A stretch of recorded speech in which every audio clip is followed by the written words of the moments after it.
Hello everyone, welcome to cyber hub and I hope you all are doing great. आज के इस video में हम करने वाले हैं दिसंबर 2012 का पेपर नंबर थर्ड सॉल्व, जिसमें हम साइकोलॉजी रिलेटेड क्वेश्चन सॉल्व करेंगे।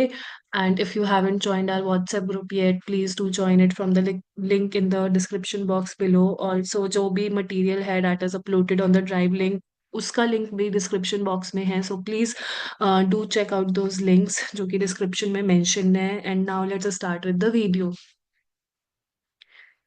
तो पहला है मैच द फॉलोइंग। ऑप्शंस क्या क्या है लिस्ट वन में? Operational concrete, pre operational, sensory motor, formal operational. तो इसमें ये स्टेजेस किसके हैं? ये जीन पियाजे ने जो थ्योरी दी थी कॉग्निटिव डेवलपमेंट की, ये उसकी स्टेजेस है। तो ऑपरेशनल कंक्रीट में क्या होता था? ऑपरेशनल कंक्रीट में होता था कि हम कॉन्जर्वेशन कंसेप्ट्स डेवलप कर पाते थे, क्लासिफाई कर पाते थे ऑब्जेक्ट्स को सीरीज में। तो ए का होगा टू। प्री ऑपरेशनल में हम क्या करते थे कि हम वर्ड को मेंटली रिप्रेजेंट कर पाते थे, बट ईगोसेंट्रिज्म था, एनिमिज्म था। तो बी का होगा थ्री। सेंसरी मोटर में तो लैंग्वेज ही नहीं थी, तो इसका हो गया फोर्थ। सी का हो गया फोर्थ। एंड फॉर्मल ऑपरेशनल का हो गया लास्ट ऑप्शन जो बचा है, mature adult thought emerges, thinking by deductive logic, abstract thought. तो हमारे अकॉर्डिंग ऑप्शन क्या होना चाहिए? ए का है थर्ड। नहीं, ए का है टू। तो two three four one, two three four one, तो ये है इसमें C. Let's check the answer. Answer है सी, वन का सी। Now let's move on to question number two, which is children learn to add new words through a process called, इस process को हम क्या बोलते हैं? Fast mapping. ये भी हम डेवलपमेंटल साइकोलॉजी में ही पढ़ते हैं, तो this is fast mapping. Then moving on to question number third, which is the perception of a stimulus that is below the threshold for conscious experience is termed as, इसको हम बोलते हैं subliminal perception। इसमें क्या होता है? Unconscious level पे हो रहा होता है and it affects our behaviour, but it is below the conscious threshold. तो ये अनकॉन्शियस में हो रहा है but it does affect our behaviour. तो इसका आंसर होगा subliminal perception. Then moving on to, एक मिनट, लेट मी चेक। टू का ए, थ्री का D. Okay. Then, in spite of passing of many years, you have little trouble in remembering where you were when you discovered Taj tragedy of 2611 in Mumbai. What this memory is called? तो इस memory को हम flash bulb memory बोलते हैं। ये basically ऐसी memories होती हैं जो कि इमोशनली चार्ज्ड इवेंट्स की होती हैं। तो जो 2611 वाला इंसिडेंट था, that is an emotionally charged event. तो हमें कम डिफिकल्टी होती है उसको रिकॉल करने में, क्योंकि ये काफी विविड मेमोरीज होती हैं, काफी डिटेल्ड मेमोरीज होती हैं, जो फ्लैशबल्ब मेमोरीज होती हैं। तो दिस इज फोर्थ का है B, flashbulb memory. Then let's move on to which of the following explains typical intelligence creativity relationship. तो इंटेलिजेंस क्रिएटिविटी का अगर हमें ग्राफ बनाना हो तो हम क्या बनाएंगे? तो लाइक क्रिएटिव होने के लिए कुछ इंटेलिजेंस की जरूरत होती है। जितना ज्यादा इंटेलिजेंस होता है उतनी ज्यादा क्रिएटिविटी होती है, but this is true to a certain extent. उसके बाद इट स्टार्ट्स डिक्रीजिंग। तो पहले एक लीनियर कर्व है, मतलब पहले एक लीनियर ग्राफ है, लीनियर लाइन वाला ग्राफ है। उसके बाद it starts taking a form of curve. ठीक है, उसके बाद क्योंकि वो स्टेबल हो जाता है कि इंटेलिजेंस फिर क्रिएटिविटी को अफेक्ट नहीं करता। तो ये ना तो यू शेप है, ना ही इन्वर्टेड यू शेप है, ना ही लीनियर नेगेटिव रिलेशनशिप है। तो it is none of the above. Graph कैसा सा बनेगा? Just a minute. ग्राफ बनेगा, ठीक है, अगर हम यहाँ पे इंटेलिजेंस रखें, ठीक है, यहाँ पे मान लिया इंटेलिजेंस है, यहाँ पे क्रिएटिविटी है। तो ग्राफ कैसे शुरू होगा? ग्राफ यहाँ से शुरू हो रहा है, पहले इंक्रीज हो रहा है, जितना इंटेलिजेंस उतना क्रिएटिविटी, फिर एक पॉइंट पे आके वो स्टेबल हो जाएगा, तो वो ऐसे होने लगेगा। ठीक है, तो ये ना तो इन्वर्टेड यू शेप है, ना ही यू शेप है, ना ही लीनियर नेगेटिव रिलेशनशिप है। ठीक है, तो this is none of the above. Fifth का आंसर क्या है? D, none of the above. Then, perceptive auditory receptors in cochlea are identified as, if you have studied the structure of आई तो उसमें हम पढ़ते हैं हेयर सेल्स के बारे में। तो ये कॉकलिया में हेयर सेल्स ही होते हैं। बेसिलर सेल्स तो एपिथेलियल टिश्यू में पाए जाते हैं। मेलियस सेल्स हो जो तीन बोन्स होती हैं जिनको हम बोलते हैं स्टेप्स, इनकस और मेलियस, उसमें जो मेलियस वाली बोन है उसके जो सेल्स है उसको बोल रहे हैं। ग्लियल सेल्स हमें न्यूरॉन के स्ट्रक्चर, सॉरी मतलब ब्रेन में मिलते हैं बेसिकली। तो ये इसका आंसर है hair cells. Then moving on to question number 7, a realistic understanding of death concept is based on the following ideas. कौन कौन से रियलिस्टिक अंडरस्टैंडिंग जो है डेथ कंसेप्ट की वो किस आइडिया पे बेस्ड है? परमानेंस, यस, क्योंकि डेथ परमानेंट होती है, कोई मर के जिंदा नहीं हो सकता। Not everyone is Poonam Pandey. So it's like कि परमानेंट होती है, ठीक है। Death is permanent. Then universality, yes, it applies to everyone. So it's universal. Then mortality is a part of it, मतलब डेथ को ही हम mortality बोल सकते हैं। तो that is not a idea, that is not an idea. तो mortality नहीं होगा। Non functionality, yes, non functionality का मतलब यह है कि हमारी बॉडी कोई भी फंक्शन करना बंद कर देती है once the person is dead. तो ये हो गया नॉन फंक्शनल। तो इसका आंसर होना चाहिए D, 1, 2 and 4 only. Let's check. Yes, इसका है D. Then let's move on to eighth. The neurotransmitters called as feel good hormones are known as, feel good hormones कौन से होते हैं? वो होते हैं endorphins. Dopamine is happy hormone, not feel good hormone. Endorphins pain killing में help करते हैं, like they are natural pain killers of body. And feel good hormones होते हैं, like ये मूड एलिवेट करते हैं।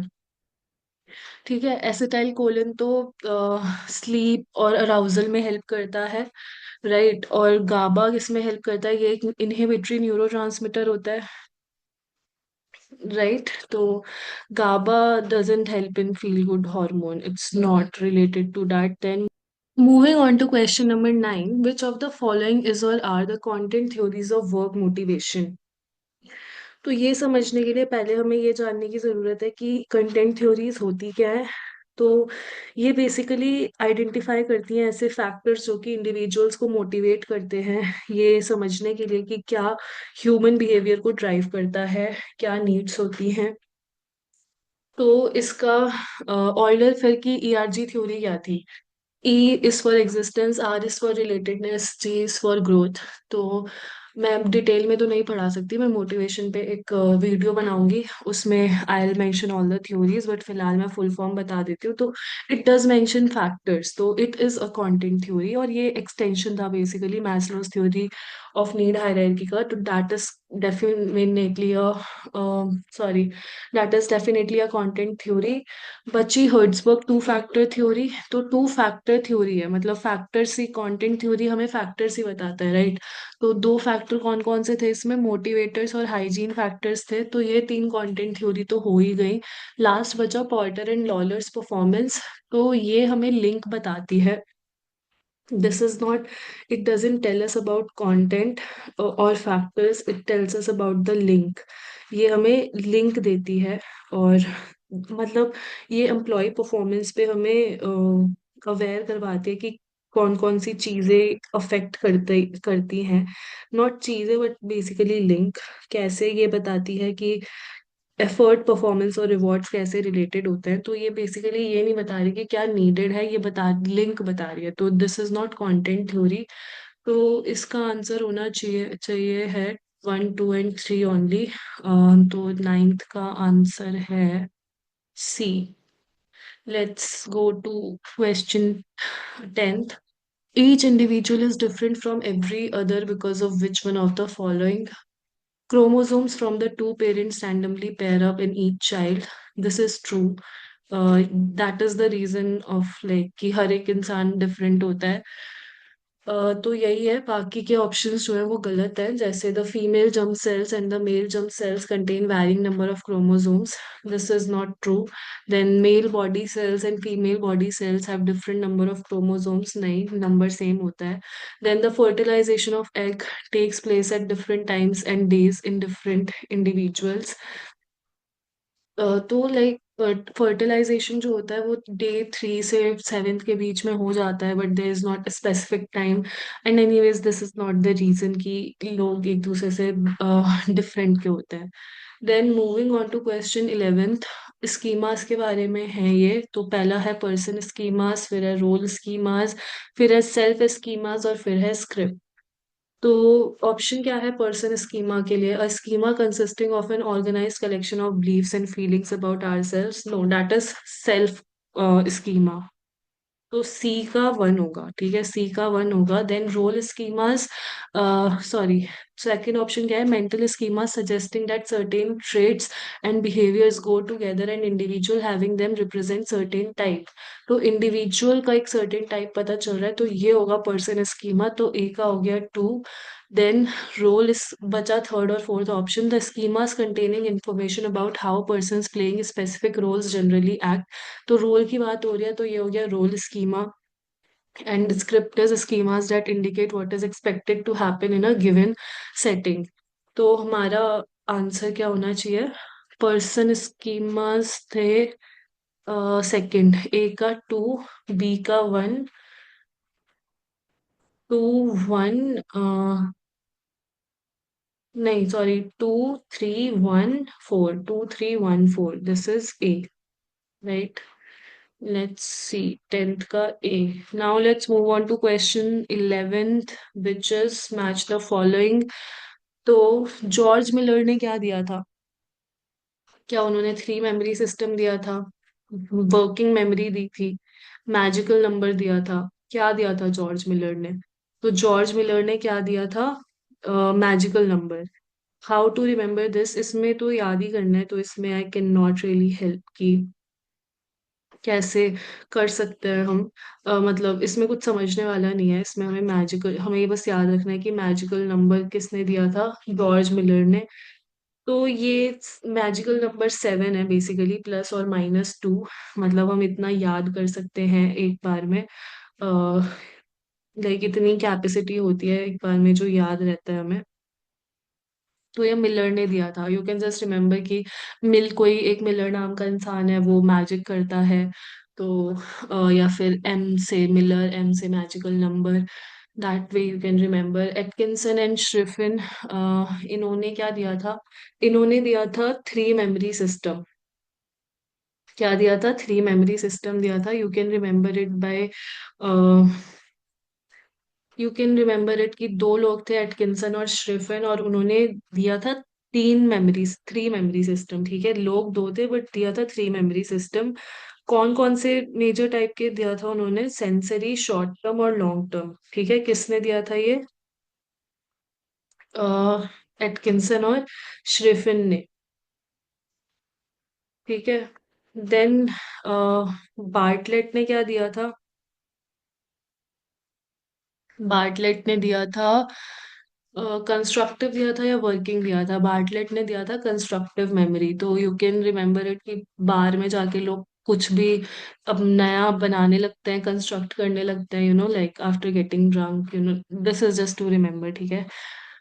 Alcohol is injurious to health. So yes, please don't indulge in all those things. This is just to make you learn the concept. तो Bartlett ने दिया था constructive memory, then Alan Baddeley ने दिया था working memory. You can make your own tricks, क्योंकि मेरी tricks काफी घटिया होती हैं। तो ए का आंसर हो गया 3, ए का 3 किसमें है? D. Now let's check the answer. 12th का answer D. Okay, now let's move on to question number 13th, which is paradoxical intention is based on which of the following? तो paradoxical intention किस चीज पे based है?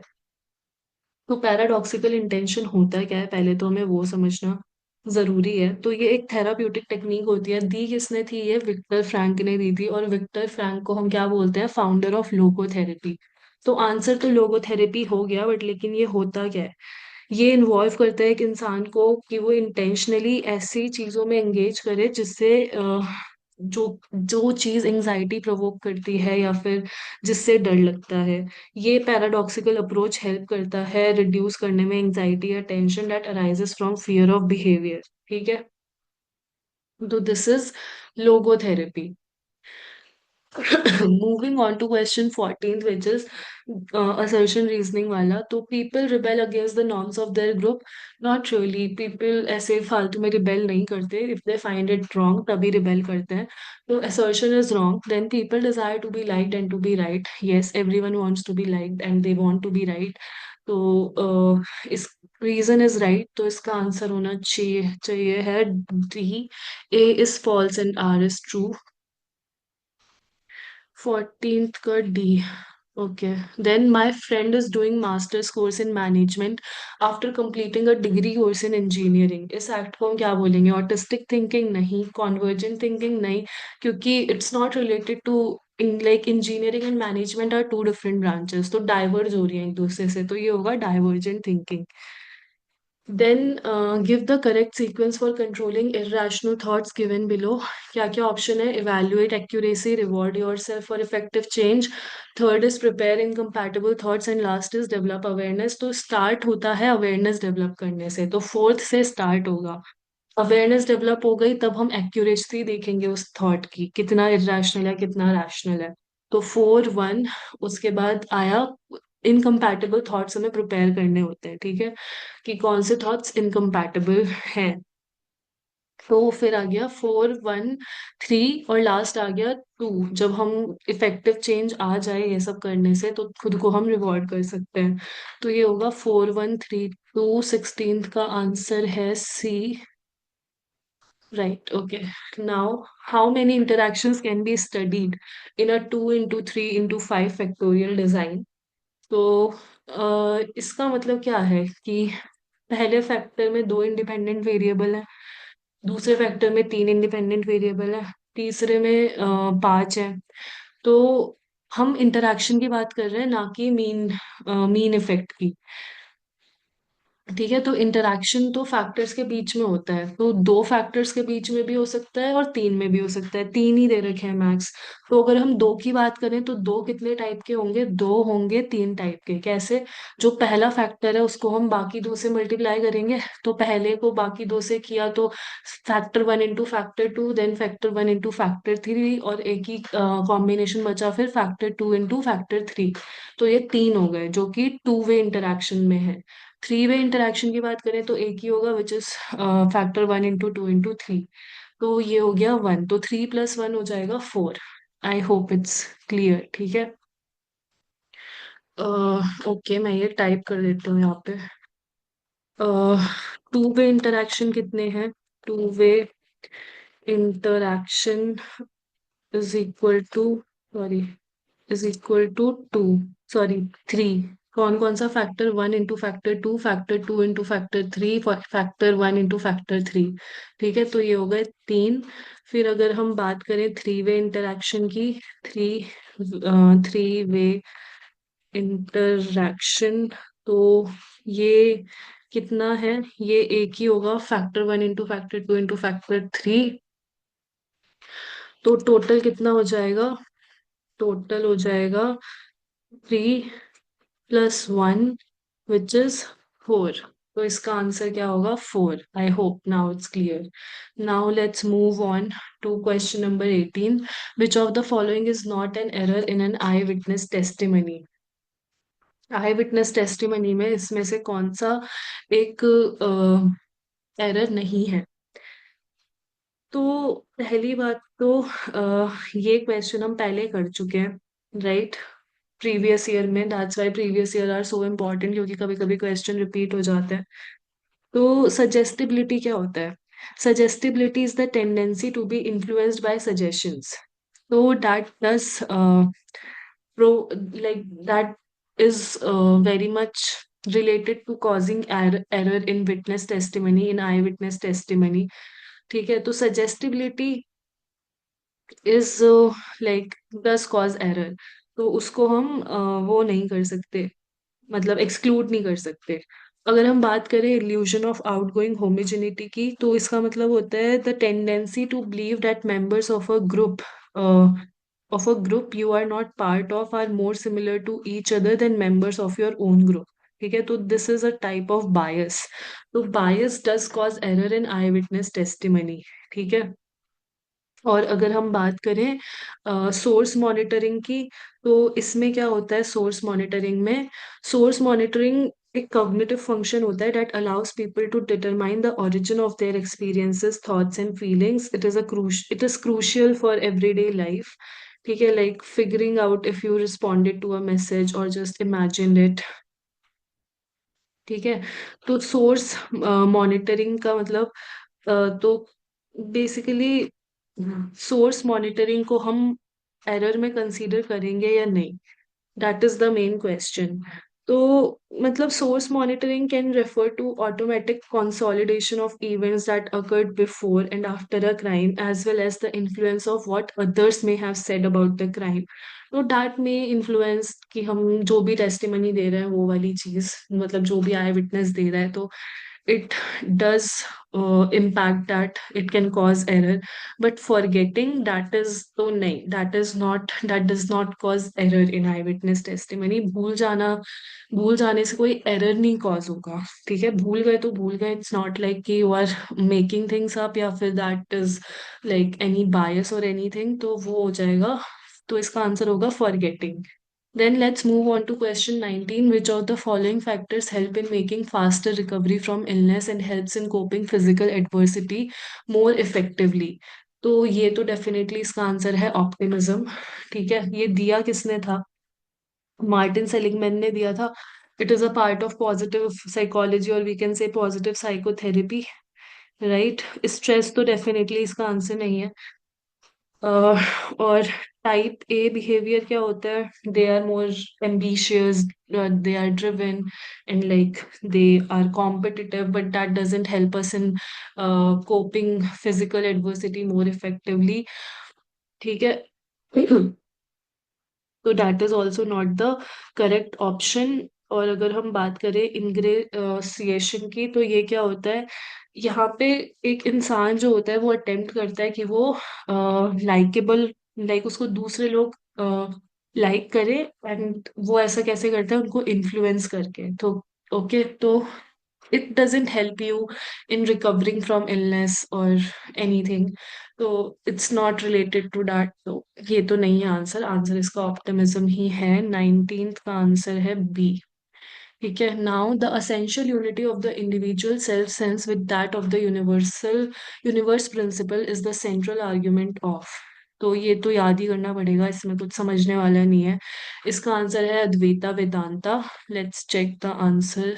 Yes, now let's move on to question number 21. The abstract idealized representations that capture an average or typical notion of members of the category is known as। ये भी हमने previous year में पढ़ा था, तो इसमें भी मैं ज्यादा एक्सप्लेन नहीं कर रही। इसका आंसर प्रोटोटाइप है। This is the definition of prototype in psychology. ठीक है, एग्जाम्पलर क्या होता है साइकोलॉजी में? एग्जाम्पलर का मतलब होता है memory representation that people use to categorise new objects. ठीक है, like like it is like a cognitive theory that explains कि how people categorize objects, but यहाँ पे हम categorize की बात नहीं कर रहे हैं, यहाँ पे हम capture की बात कर रहे हैं। ठीक है, और अगेन फिर से हम कैटेगरी की वहां पे बात नहीं कर रहे, तो category presentation is also not the right answer. Now let's move on to question 22, which is because of the lightning speed computers can retrieve and manipulate stored data faster than people can, but the human brain beats the computer hands down when it comes to. तो अगर human brain किसी चीज में computer को beat कर सकता है तो वो ह्यूरिस्टिक्स यूज करने में है, because heuristics means mental shortcuts. तो ये कंप्यूटर पे नहीं होता। बाकी एल्गोरिदम कंप्यूटर ज्यादा जल्दी करेगा, सीरियल प्रोसेसिंग कंप्यूटर जल्दी करेगा, साइमल्टेनियस प्रोसेसिंग वो भी कंप्यूटर जल्दी करेगा। If we move on to question 23, the final decisions reached by groups can often be predicted quite accurately by relatively simple rules। और इन रूल्स को हम क्या कहते हैं? तो ग्रुप की बात हो रही है, मतलब सोशल इंस्टीट्यूशन की बात हो रही है, तो सोशल इंस्टीट्यूशन की अगर बात हो रही है तो सोशल डिसीजन स्कीमाज यूज होंगे। तो आंसर तो क्या होगा? सोशल डिसीजन स्कीमाज ही होगा, राइट। बट बाकी ऑप्शंस अगर हम समझने की कोशिश करें, तो थंब रूल्स क्या होते हैं? थंब रूल इज लाइक कि बेसिक गाइडलाइन या फिर रफ एस्टिमेट जो कि बेस्ड होता है ऑन एक्सपीरियंस और कॉमन सेंस। ठीक है, तो थंब रूल्स का उसमें उतना कुछ ज्यादा मीनिंग नहीं है। लॉजिस्टिक रूल्स लॉजिकल रीजनिंग पे बेस्ड है, but that is also not related to group वाला part. Cognitive decision schemas, cognitive decision schemas भी इसमें उतना रोल प्ले नहीं करेंगे। इट इज मोर अबाउट कि सोशल नॉर्म्स वगैरह क्या है, तो यहाँ पे होगा सोशल डिसीजन स्कीमास। 23 का आंसर है, सॉरी, हाँ, 23 का आंसर है D. Now, children are taught names of objects, animals, people, etc. by building the relation between names and form. According to Skinner, dash functions as a verbal operant. तो options क्या क्या है हमारे पास? पहला ऑप्शन है sign. Now let's look at other option which is symbol. Then what is there? Then tact is third option and then mand. तो इस सब में क्या होता है? तो अगर हम टैक्ट और साइन और सिंबल, तो आप लोगों को पता है क्या होता है। अगर हम टैक्ट और माइंड की बात करें तो टैक्ट क्या होता है? Tact is like a response evoked by a particular object or event or property of an object. Basically tact जो होता है ये हम मतलब लेबल करने के लिए यूज करते हैं, तो दैट इज यहीं पे वही पूछा गया है ना कि कैसे उनको नाम सिखाए जाते हैं, तो आई थिंक इसका आंसर टैक्ट होगा। मैंड क्या होता है? If you want to know mand क्या होता है, it's more like a demand और रिक्वेस्ट। ठीक है, it is a verbal operand in which the response is reinforced by a characteristic consequence. ठीक है, तो दैट इज नॉट लाइक, यहाँ पे वो सही आंसर नहीं है। तो tact is the right answer, 24 का है सी। ठीक है, नाउ लेट्स सी 25 का। सेरेबेलम का फंक्शन क्या होता है? मोटर कंट्रोल होता है, बैलेंस में हेल्प करता है। तो ए का हो गया 4, रेटिकुलर फॉर्मेशन ये तो हम सबको पता है स्लीप में हेल्प करता है, तो बी का हो गया 1। ठीक है, देन मेड्यूला, मेड्यूला किस में हेल्प करता है? रिफ्लेक्सिव एक्टिविटीज में और लिम्बिक सिस्टम इमोशंस में। तो हमारा आंसर क्या आना चाहिए? 4132। ठीक है, तो आंसर क्या आया? 25 का D. Okay, this is correct. Then, a motivation to defy conformity in order to protect one's sense of freedom and self-efficacy is called. इसको हम reactance बोलते हैं. This is not about asserting one's uniqueness, not even coercion, not disobedience. It is just that कि हम react कर रहे हैं तो अपनी freedom को protect करने के लिए, अपनी self-efficacy को protect करने के लिए. Now let's move on to question 27, which is assertion and reasoning. तो ये क्या कह रहे हैं? Projective testing would be of the greatest interest to psychodynamic personality psychologist, that is true. Projective testing उन्हीं के लिए यूज की जाती है, राइट? साइकोडायनेमिक उसमें ही यूज की जाती है, लाइक कि इंट्रोड्यूस फ्रॉइड ने किया था, राइट? Projective techniques. तो ये बेसिकली मतलब इससे जो लोग होते हैं वो प्रोजेक्ट करवाते हैं अपने बिलीफ्स और ओपिनियंस दूसरों पे, या फिर ऑब्जेक्ट्स पे। गोल होता है कि to infer a person's true feelings by what they say about others. ठीक है, जैसे कि रॉशार्क इंकलॉक टेस्ट वो सब हो गया। और ये बोल रहे हैं कि projective testing is design to uncover unconscious thoughts feelings and conflicts, that is also true and that is the reason की why it is so much important to psychodynamic personality psychologist. तो इसका आंसर होना चाहिए A, both are true and reason is also correct explanation. तो 25 का, sorry ये 26 है ना, 26 का है, यार ये कौन सा क्वेश्चन है? सॉरी 27 है। तो 27 का ऑप्शन है ए, which is correct. Then leaders who just adjust their style from one that is task oriented and directive to one that is more relations oriented and sorry, relations oriented and less directive, वो कौन से principles follow कर रहे हैं? That's not about democratic leadership theory, not, it is situational. ठीक है, situational क्यों है? क्योंकि सिचुएशन के हिसाब से चेंज किया जा रहा है, तो that is situational leadership theory. फिर मैच द फॉलोइंग आ गया। Mixed model, mixed emotional intelligence का जो होता है वो मिक्स्ड मॉडल होता है। ठीक है, देन तो रिग्रेशन रिग्रेशन में हम क्या करते हैं, रिग्रेशन को हम यूज करते हैं दो या दो से ज्यादा फैक्टर्स के बीच का कोरिलेशन निकालने के लिए। तो टाइप 1 टाइप 2 इंटेलिजेंस के लिए भी रिग्रेशन यूज किया गया था। तो रिग्रेशन का होगा टाइप 1 टाइप 2 इंटेलिजेंस। राइट, तो ए का हुआ 4, बी का हुआ 2, 4 2, ऐसा एक ही ऑप्शन है विच इज थर्ड। ठीक है, तो लेट्स सी। 28 का, ये 28 था, 29 था। I think this is 29। Okay, 29 का है सी, 4213। ठीक है, now let's move on. According to epidemiology, different types of measures of epidemiology of mental illness are. Epidemiology के according different types of measures of epidemiology of mental illness कौन कौन से होते हैं? तो उसके लिए पहले हमें क्या समझना जरूरी है कि एपिडेमियोलॉजी होती क्या है। So it is the branch of medical science that studies distribution patterns and determinants of health and disease conditions in populations। और यहाँ पे हम बात कर रहे हैं मेंटल इलनेस की। तो prevalence matters. Yes, we do read about prevalence. जब भी हम डीएसएम खोलते हैं तो हम पढ़ते ही पढ़ते हैं कि कितना प्रिवेलेंस है उस चीज का। Point prevalence. तो पॉइंट प्रिवेलेंस क्या होता है? प्रिवेलेंस तो ये हो गया कि पॉपुलेशन में कितना ज्यादा प्रिवेलेंट है। लाइक 1 in 1000 में है, 1 in 1 लाख में है। पॉइंट प्रिवेलेंस क्या होता है?